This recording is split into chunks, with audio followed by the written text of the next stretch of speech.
ভাই ও আমাকে ঠকিয়েছে। ও এটা কি করে করতে পারলো? আমার সাথে রিলেশনশিপে থাকা অবস্থায় ও একটা অন্য ছেলের সাথে ঘুরে বেড়াচ্ছে।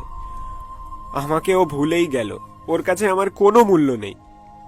আরে আমি ওকে অনেক ভালোবাসি ভাই। ওর চিন্তায় আমার খাওয়া ঘুম সব উঠে গেছে। ওকে ছাড়া আমি বাঁচবো না ভাই। আমি মরে যাব। আমি চলে যাব এই পৃথিবী ছেড়ে। কার জন্যে কাঁদছিস তুই? কার জন্যে কষ্ট পাচ্ছিস তুই? যে তোকে ছেড়ে চলে গেছে, যে তোকে ঠকিয়েছে। আরে যার জন্য তুই চোখের জল ফেলছিস, সেই যদি তার মূল্য না দিতে পারে, তাহলে অকারণে নিজেকে কষ্ট দিস না। আর এই কার জন্য হাত কেটেছিস তুই? যার উপরে রাগ করে হাতটা কেটেছিস, সে কিন্তু ব্যথা পায়নি, তার কিন্তু কোনো কষ্ট হয়নি। আর যে নিজেকে ভালোবাসতে পারে না, আমি বলবো সে কাউকে ভালোবাসতে পারে না। আর এই কাজটা করার আগে তুই কি একবার তোর পরিবারের কথা ভাবলি না? তোর বাবার কথা ভাবলি না? তোর মার মুখটা মনে পড়লো না তোর?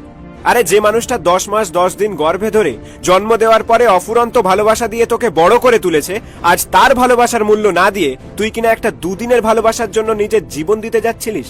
আমি তো বলবো তোর মতো বোকা এই পৃথিবীতে নেই। আসলে কি বলতো, তুই একটা নেশার মধ্যে আছিস, তুই একটা ঘোরের মধ্যে আছিস।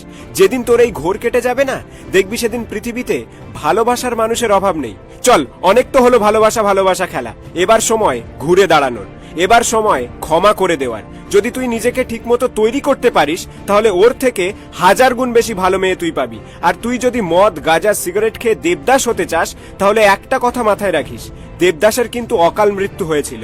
অত নেশাভান করার পরেও দেবদাস কিন্তু তার পারকে পায়নি। পারো তো ছাড়, চন্দ্রমুখীকেও পায়নি। তাই বলবো দেবদাস না, সুপুরুষ হতে শেখ, সুবীর হতে শেখ।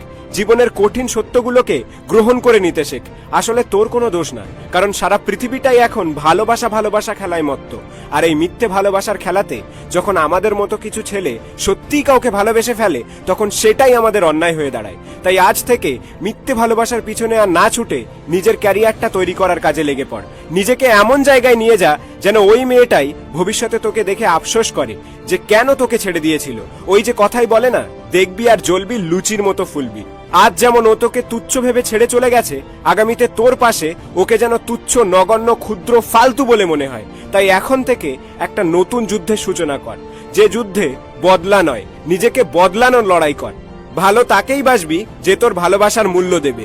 জীবন তার জন্যই দিবি যে নিজের থেকেও তোকে বেশি ভালোবাসে। চোখের জল তার জন্য ফেলবি যে তোর কষ্টগুলোকে ভাগ করে নিতে চায়। আর খুব শীঘ্রই তোর জীবনে এমন কেউ আসবে যে তোর জীবনকে ভালোবাসায় ভরিয়ে দেবে। অপেক্ষা কর সেই দিনটির জন্যে, প্রস্তুত থাক সেই দিনটির জন্যে যেদিন তোর জীবন গল্পের নায়ক তুই হবি, খলনায়ক নয়।